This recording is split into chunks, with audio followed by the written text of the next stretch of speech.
Исәнмесез, эфирда яңалыклар тапшыруы студияда Лейсен Ханова һәм бүгенге төп темалар хакында кыскача. Тайгак инде, тайгак. Җәүле юллары бозгына, хәтта комда сипмиләр. Егылып зыян күргән шәһәрдәшләр безнең кайнар элемтәгә мөрәҗәгать итте. Ой сайын күбрәк килә. Салкын көннәр аз булды, ник җылылык өчен күп түләтәләр. Чаллы халкы коммуналчыларга каршы, алар югары бәяләр белән килешми. Шулда һәр 5-нче кеше пенсионер. Пенсия фонды идарәсе узган елга нәтиҗәләр ясады, алга планнар билгеләде. Парконат бәйгесендә 7 пар катнашты. Аларны Илсия Валиуллина да күрсәтте. Шәһәрдәшләр бузлавыктан зарлана. Озакка сузылган җылы көннәрдән соң туңдыру сәбәпле юлларда боз катламы хасыл булды. Ашыгыч ярдәм күрсәтү хастаханәсенең травматология бүлегенә мөрәҗәгать итүчеләр дә арта башлады. Дөрес, әлегә аларның саны әллә күп түгел. Җәүлеләр өчен юлда шартлар тудырылмау өчен кем җавап бирергә тиеш? Хәбәрчебез Гүзәл Шихапова ачыклады. Шәһәрдәшебез Петр Петухов көн сайын 49-нчы комплекстан җиденче шифаханәгә җәяү йөри. Дәва алыр урынына көндезге стационарга йөреп имгәнүең дә бик ихтимал ди ул. Бу атнада 2 тапкыр таеп егылган. Дорога не почищена. Юллар чистартылмаган, балалар иҗат сарае янып боз гына. Балалар шаярып юлдан шугалак ясый. 2 тапкыр шунда егылдым. Хәзер таяк белән йөрим. Бозлавык чоры башланды гына, коммуналчылар моңа әзер түгел булып чыкты. Комплекс эчендәге юлларга идарә итү оешма хезмәткәрләре ком яки башка реагентлар сибәргә тиеш. Яхшы дип әйтергә булмый. Бик начар дип әйтеп булмый. Тайып елганыгыз юкмы? Кайсы вакытта була инде? Тормоз белән йөрим әле, әкрен генә кырылган гына. Бик тайгак инде, тайгак. Вот у нас дворник. Безнең урам себерүче иртәдән кичкә кадәр эшли. Ничего там не... Юлга бер нәрсә дә сипмиләр, без пенсионерлар дүрт аяклап диярлек йөрибез.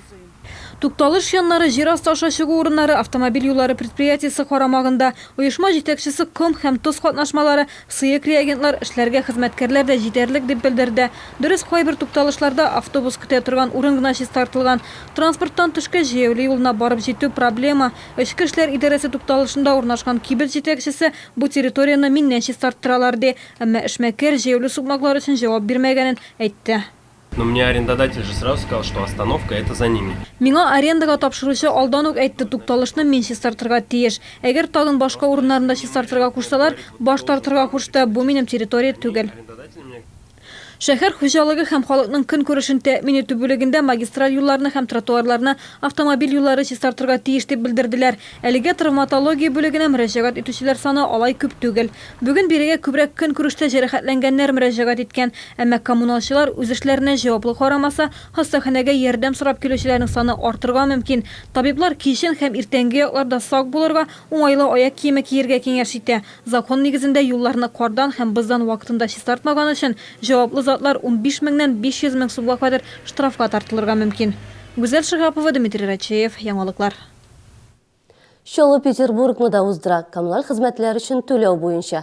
Бу көннәрдә редакциябезнең кайнар элемтә телефоны тынып тормый. Шәһәрдәшләр январь ае өчен түләүләрнең бигрәк тә зур булуыннан зарлана.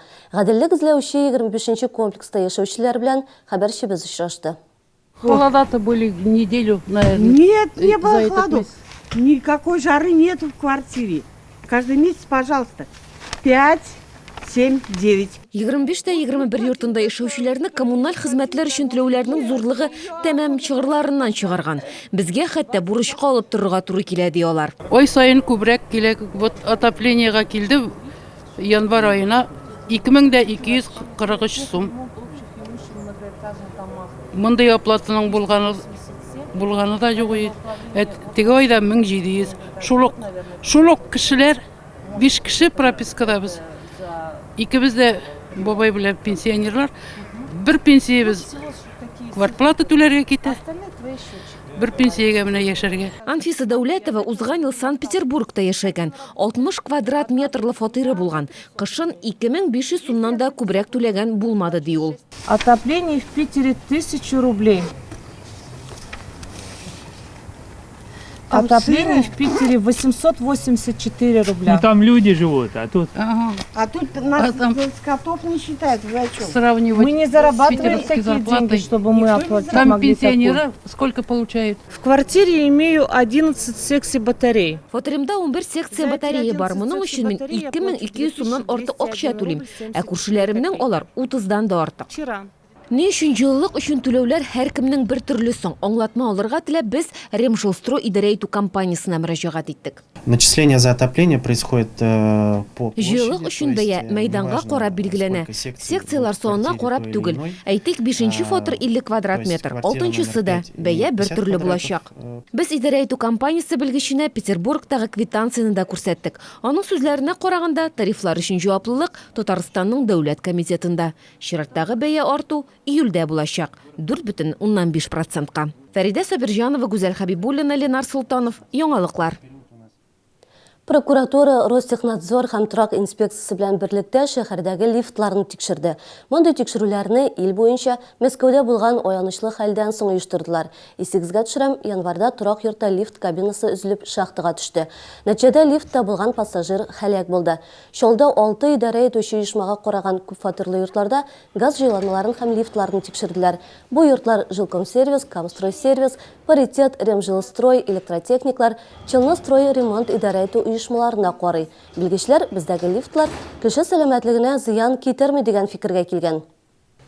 По результатам проверки прокуратуры города в отношении руководителя... Прокуратура тикшерү нәтиҗәсендә кайбер идарә итүче оешма җитәкчеләрен Россия Конституциясының 7-22 маддәсе буенча административ җаваплылыкка тарттык. Торак йортларда төзекләндерү кагыйдәләрен тулысынча үтәмәгән өчен төзелгән актлар нигезендә кагыйдә бозулар бер ай дәвамында бетерелергә тиеш. Шолыда һәр 5нче кеше пенсия яшендә. Шәһәрдәшләрнең 140 меңнән артыгы пенсия, пособие һәм социаль түләүләргә хокуклы. Моның өчен барлыгы 22 миллиард сум акча тотылган. Бүген Шолының пенсия фонды идарәсендә 2015 елга нәтиҗә ясадылар һәм агымдагы елга планнар билгеләделәр. В России начал действовать новый порядок формирования пенсионных прав. Хәзер пенсияләр балалар белән исәпләнә, кайда күп эшләгәнсең, барысы да соннарда күренә. Пенсия фонды белгечләре әйтүенчә, яңа система пенсияны дөрес итеп билгеләргә мөмкинлек бирә. Шулда аның уртача күләме 12 мең сумнан артып китә. 1 февральдә иминят пенсияләре 4, айлык акчалата түләүләр исә 7%-ка индексацияләнде. Тик хәзер әлеге хокуктан эшләүче пенсионерлар файдалана алмый. Шулай да пенсия фондында эштән китәргә ашыкмаскан диләр. Увольняться необходимости нет. Эштән китү ихтыяҗы юк, индекс югалмаячак. Пенсионер вазифасын калдыргач, аның пенсиясе шул ук 4%-ка индексацияләнәчәк. Августта исә эшләүчеләрнең пенсияләренә түләнгән иминят кертемнәре буенча корректировка ясалачак. Бу түләүләр саклана. Тагын бер яңалык Шолының үстерелешле территория рәсми статусын алуы. Бу исә әлеге мәйданчыкта эшләүче предприятиеләргә иминят кертемнәренә ташламалар бирә. Тик бу хезмәткәрләрнең булачак пенсияләрен киметмәячәк. Я хочу вас успокоить, что все упущенные доходы... Шәһәрдәшләрне тынычландырырга ашыгам. Ташламалар федераль бюджеттан компенсацияләнәчәк. Тор резиденты күп иминят кертеме түләсә дә, счетта тулы сумма булачак. Пенсия фондында билгеләп үтүләренчә, Шолда соңгы елда социаль хезмәтләр җыелмасыннан баш тартучылар кимү күзәтелә. Бүгенге көндә аның суммасы 995 сумны тәшкил итә. Лесенханова, Алексей Иванов, Яңалыклар. Яшь парлар мәхәббәттә аңлаша, ничек итеп тату һәм нык гаилә корырга. Пар канат бәйгесендә катнашучы егет-кызлар нәкъ менә шушы сорауга җавап эзли. Бәйге Шолда беренче тапкыр оештырылды. Анда 18 яшьтән 28 яшькә кадәрге 7 пар катнашты. Алар белән хәбәрчебез Илсия Валиуллина да танышып кайтты. Мин кисләргә бирелеп, кибеттән сөт алдым да, игә табайым. Сәхнәдә беренче мәхәббәт тарихы дуслашып йөри торган егет-кызлар гашыйклар көне алдыннан Нур яшьләр үзәгенә үзләрен сынап карау максатыннан бәйгегә килде. Төрле уку йортларында укучылар һәм эшче яшьләр арасындагы әлеге чара Чаллыда беренче тапкыр уздырыла. Безгә бу конкурс турында үзебезнең правком хәбәр итте. Һәм әлбәттә инде без катнашырбыз, чөнки без моңынча да башка конкурсларда катнашып йөрик. Һәм беренчелекне беркемгә дә бирмәйек инде. Күпчелек конкурста шуңа күрә без катнашырбыз, бәхет Без Эльвира белән бер ел йөрибез. Biz аның белән трамвайда очраштык. Кыш көне иде ул. Әлеге парлар кул эшләрендә уңганлыкларын, аш-суда осталыкларын сынадылар. Милли гореф гадәтләрне искә төшерделәр. Театральләштерелгән тамашадан үзекләр куйды. Репетицияларга йөрдек, әлбәттә. Соңга хәтлек, уннарга хәтлек репетировать иткән булды. Кайтып эшләргә дә вакыт калмый иде хәтта. Безгә инде шушы бәйгедә татар халык ашларына кыен булды. Күп көч түктек аны пешергәндә. Мин политех көллиятеннән һәм без Курмаев Рузил өчен җантырга килдек. Бик матур бәйге, Алла берсә 2нче елга да үзем дә катнашырга телим. Бәйгедә барысы 7 пар катнашты. Мәгариф идарәсе һәм яшьләр эшләре, Нур яшьләр үзәге, Мизгел милли мәдәни клубы әлеге чараны Тукай районы ЗАГСы белән берлектә уздыра. Жюри составына Казаннан хәтта Татарстан радиосы баш мөхәррире, пар канатлар тапшыру авторы да килгән. 29 ел эчендә пар канатлар тапшыруда төрле геройлар белән очрашырга туры килде. Һәм мин һәрвакыт шуңа игътибар итәм. Кешеләр бергә яши, аларның холыклары гына түгел, төсләре дә берләшә башлый. Монда 6нчы парның булар өйләнешкән шул бер-берсенә шул кадәр шашканнар, холыклары да туры килә. Иң сокландырганы 7 парда саф татарча камил итеп сөйләшә беләләр. Егетләр, кызлар күбесенчә менә гаилә тормышына бер-берсен белмичә керәләр. Шуңа күрә минемчә андый бәйгеләрне оештыру ул аларга файда гына булачак. Төрле номинацияларда җиңгән парларга бүләкләр һәм дипломнар тапшырылды. Пар канат бәйгесе киләсе елларда да уздырылачак дип белдерде оештыручылар.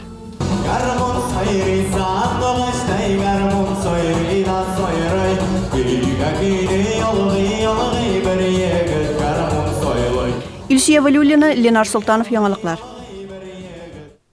Бүгінгі менә шулар безнең хәбәрләр белән сез tvchilna.ru сайтында һәм ВКонтакте шелтәрендә рәсми төркемебездә дә таныша аласыз. Киләсе очрашуларга кадәр мин сезнең белән саубуллашам. Исән-имин торыгыз.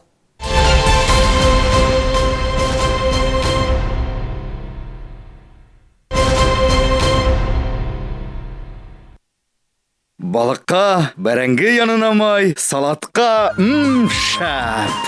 Гадәттә май сөйләшми, ә эссында барысы да мөмкин. Корона изобилия көнбагыш мае нибары 65 сум 90 тиен. Бары икесеннән 15 февральгә кадәр. Магазины цветов и подарков «Веранда». Всегда свежесрезанные цветы, комнатные растения, а также игрушки, подарки и сувениры. Оформление свадеб, декор любой сложности. Доставка цветов и подарков. Работаем круглосуточно. Остановка «Центр», дом 4301 и остановка «Пединститут».